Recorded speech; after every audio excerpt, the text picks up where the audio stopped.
who participated in Kids Compose had the opportunity to participate in a workshop today at 10 a.m.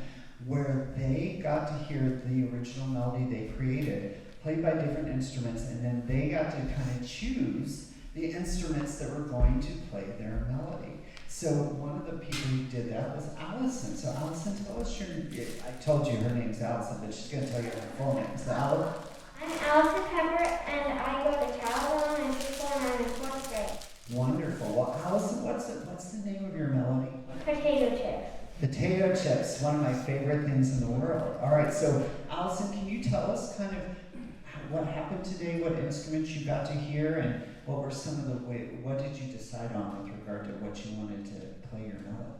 Well, I got to hear old instruments, and I really like them. And I found out that chords go really good with the harp, and that the viola is fast and weird. Okay. So, with the fast and weird viola and the harp, let's see what Allison decided to do with her melody. So, Allison, why don't you come on up? You get to be first, and come work with our musicians.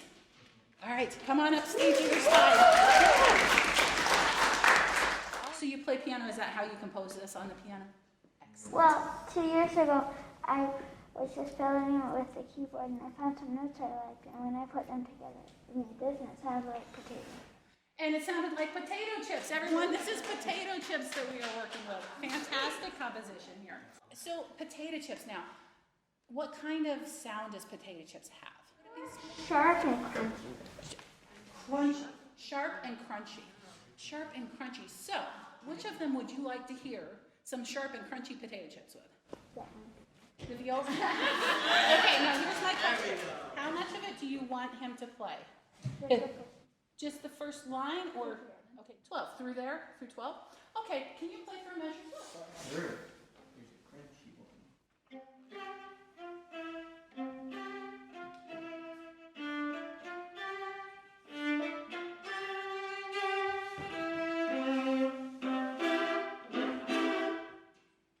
All right, so yeah, now tell me about that. How did you feel about that? Did you like it on that instrument? Would you like him to try a different way on that instrument? Was he able to play every single note that you had there at the same time?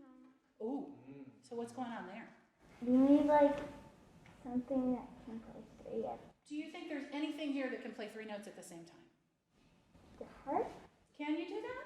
Yes, I can. Would you? Yeah. But how else could you have 3 notes played at the same time? If harp wasn't an option. Oh, you could use 3 different instruments. Exactly. First, everything. First, all different things. So pick 3 instruments. What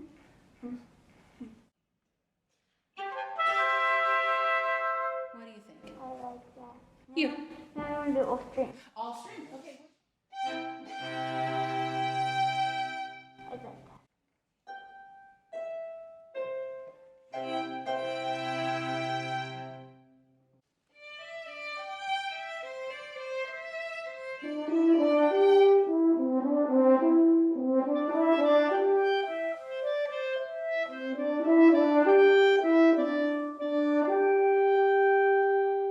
What do you think? Do you like a double like that? Yeah. You do. Okay. Let's go on. You've got.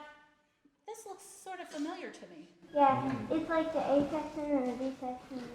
Yeah, the A section, B section, and A section. That is really, really good compositional technique right there. So we revisit something that we already have heard. Now, so you're thinking you're going to use viola, and then the chords for the harp, and then the clarinet through the fermata, and then viola again? No, I want to try violin for 6. You want to try violin there. Okay, one or both of them? Only one. Okay. And the other thing is, after the fermata, she won't know how long to hold it. So I want you to conductor kind of give her a cue. Yeah.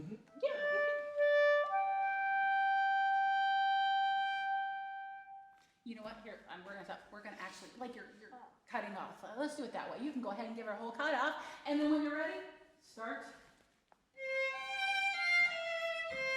What do you think? Can both of them play? Absolutely. Try it that way once then. Okay.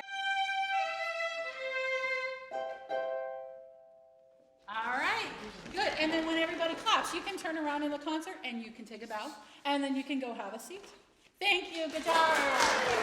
So, and this, yeah, and she's gonna conduct it. So here's our conductor. Go for it.